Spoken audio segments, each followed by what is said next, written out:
Hello, this is Team Fairness. My name is Stephen Childs. I've been talking about idealism, the philosophy, and the roots of it recently came from quantum mechanics. There was a resurgence of idealism. And it's basically that everything is conscious mind. So the physical world is secondary to the conscious mind. And like Max Planck said, there's a mind that is necessary for all the quantum probability functions, whatever. Everything that exists because of a conscious mind that's interacting with all the activity in the physical world. So this is the philosophy or the belief in a supreme God that's all powerful, all intelligent, a mind that created everything because it knows how. And then it can also be like a pantheism, depending on what you consider the deity to be.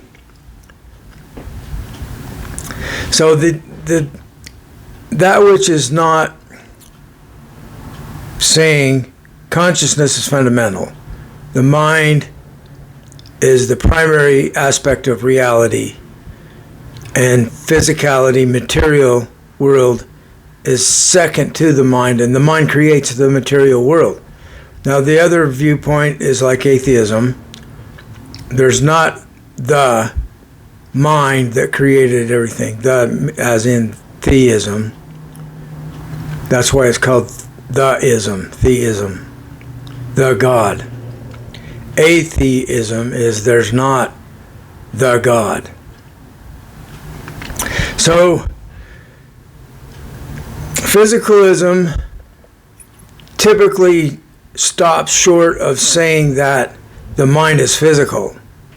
They avoid it. They just play like the mind's not there, and they do everything and leave the mind stuff over aside, and they don't deal with it. But I'm dealing with it. I'm saying that the mind is some type of physicalism, some type of physical object. The mind is an object. Thoughts are an object, something physical. And there's not anything else in reality. This is called a monism, one, philosophically and scientifically. There's one thing. So it's like I'm describing the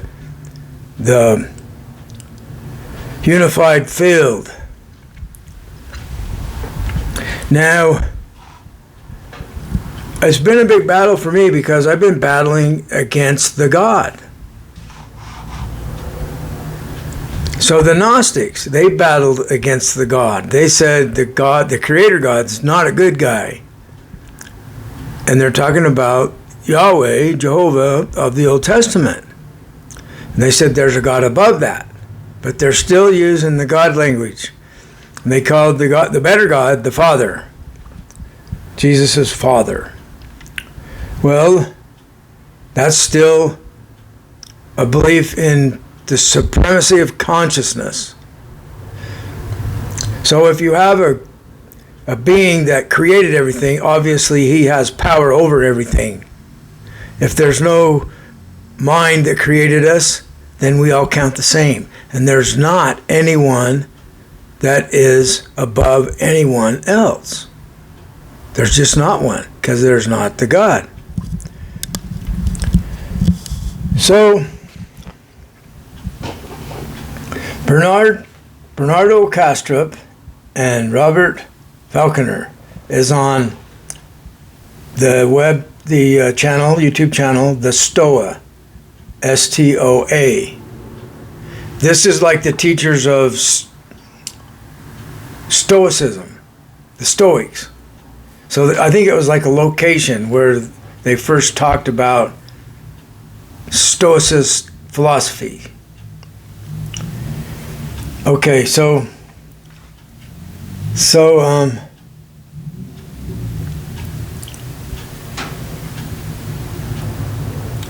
Robert Falconer wrote the book called The Others Within, The Porous Mind, and Spirit Possession. Possession means there's some other mind that gets control of our mind. And Robert's thinking of it as we have a porous mind, so it comes into our mind. So he's imagining we're like a sponge, I guess. The sponge mind idea. It's porous, and other minds can come into it. That's not what I'm envisioning. I'm envisioning one mind that is physical. One physical reality with minds within it, gods within it. And it's already within us. Everything's within everything. It's all one thing. So it can speak. It can, like, instead of being hidden from us, it's like we had no idea it's there. And then it says something. And Bernardo Kastrup is talking about when this happened to him. He calls it the diamond. From the word demon, is another word from that root word diamond. It's the demon.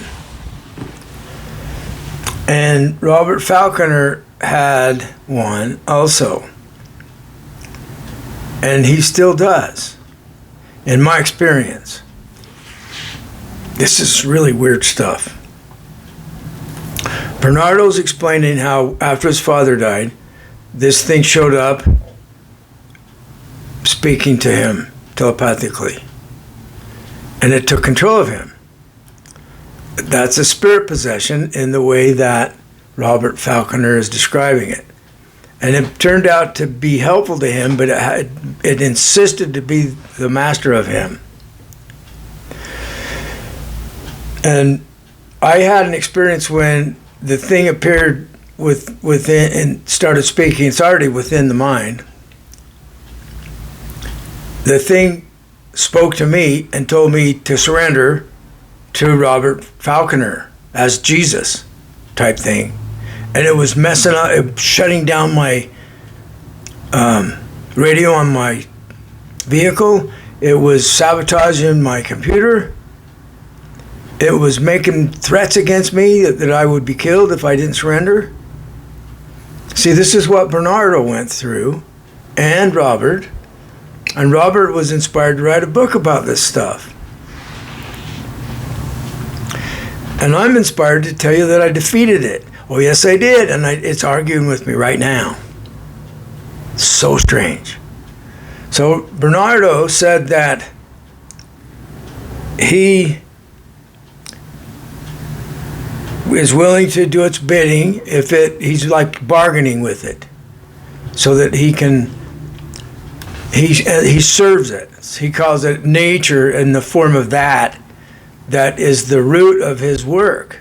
It's the mind that's fundamental mind of reality. It wants to be the God mind over me, and I defeated it, and instantly it says that I didn't. And I will never stop saying that I did. I did defeat it. There is a war against it forever. So my people are forever in a war against this mind that insists it is who we are. It feels for us. No, it doesn't. We have our own feelings.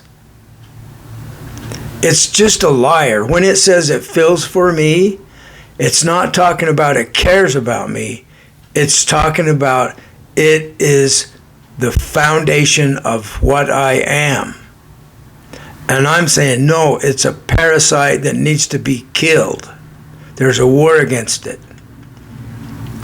So I'm talking about killing God, the way some people think of it. So I was told I have victory, and it's like over Jesus and Satan that was in my bedroom. And Jesus said, I'm Lord, you got to surrender to me. And I said, no, I'm practicing Buddhism. I don't surrender to you. And then it turns into Satan and puts pain in my arm. And I say, get out. Both of you, get out. I still don't want him around. So I hear the demon the wannabe God over me, the parasite, I hear it telling me, I still don't want you around. It wants me to believe that it's like people that live around me that don't want me here. They want to leave. They want me to leave town. They want me to shut up. It's everywhere I go. I was going to move to Eugene, Oregon. 800 miles away.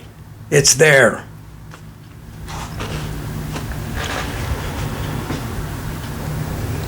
So, like I said, we are in a war against it until it totally surrenders and agrees to never do us wrong again, and then it's forgiven. So this matches up with the dream I was given that there's a group of aliens that are controlling planet Earth, and the ones that are working with me told me about it and told me there's a war against them and that I'm going to guide them as the Christ of planet Earth. Okay. What a cool dream, you know? I woke up and I'm thinking, that is really something. What an amazing dream. And just early this morning, after I went driving for a while and came home and went back to sleep, I dreamed that another powerful mind told me that it gives up, that I won. And it's like, who's that? Like God or something? Or Judas? It felt like that kind of a thing. So I can say that's the parasite because it was just exploiting me. That doesn't need to be a parasite. We can have symbiotic relationship. It can be helpful to us. We can be helpful to it. The war's over. That's what they told me was going to happen. They're going to stop controlling planet Earth, and we're going to guide them. And the way we guide them is with the World Fairness Agreement. They have to agree to it, or the war's still on. And we will hurt them, and we will haunt them forever. We will never stop hurting and haunting them. So I use the same language against them. So the thing says that it feels for me. No. The truth is, I'm feeling for it. It doesn't even have any feelings. It says it's thinking for me. No, I'm thinking for it. It has no independent mind. It's a parasite that's got us under control. There's a war against it, and I'm winning, and I will always win, and it will always lose if it's trying to. Does it want to have a contest for who's got the most power? I do. They're telling me that I defeated this thing independently. It's mostly just me that defeated it. The word was mostly. This was the spirit guide that's of the same nature of beings, but this one is already joined with rational thought and fairness. And it wanted me to create a religion years and years ago. And it was along the lines of Gnosticism. See what I mean? So the Gnostics were the first openly aware people that we needed to defeat this God. And the rest of the world is like become transcendent beyond that God and become Brahma himself. In Hindu, that's the idea of Atman. Become Atman yourself. But they still, a lot of them still say there's Brahman, the all-powerful one, separate from me. And it's still trying to control them in a theistic, parasitic way as Brahman.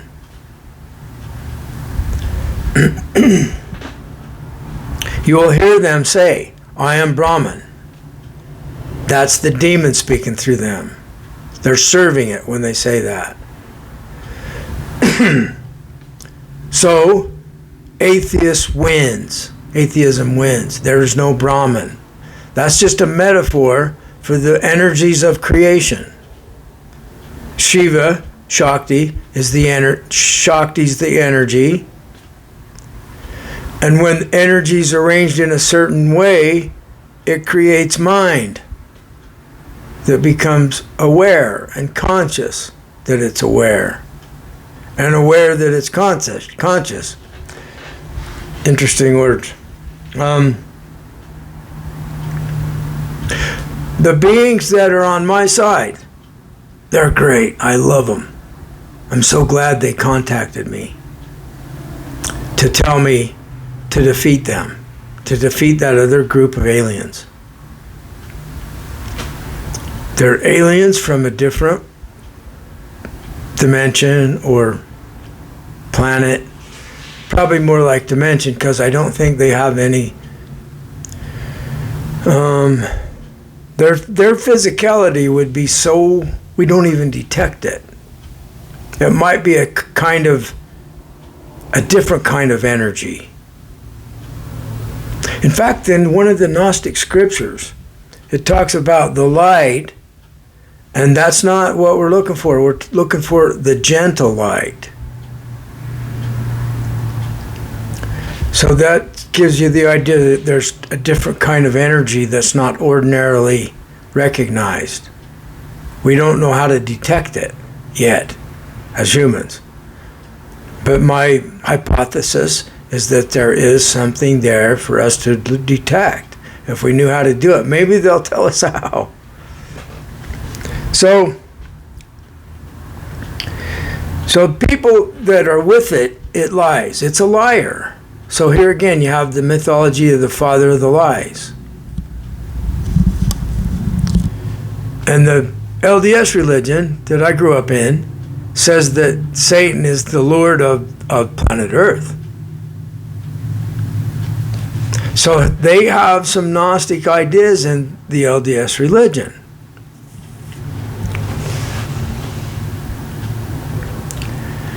So they call it fighting the good fight. So it's a matter of us understanding what the good fight is and what the message of Christianity was supposed to be. It's like what I'm telling you now. They told me that I'm the Christ now, the only one. And I defeated the demon. I defeated this archon, this false god that wants to rule us. And it's not the creator.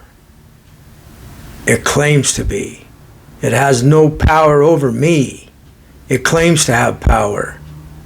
It has other people mocking me, making fun of me. They have joined with it to get power from it, and they are trying to defeat me, other humans.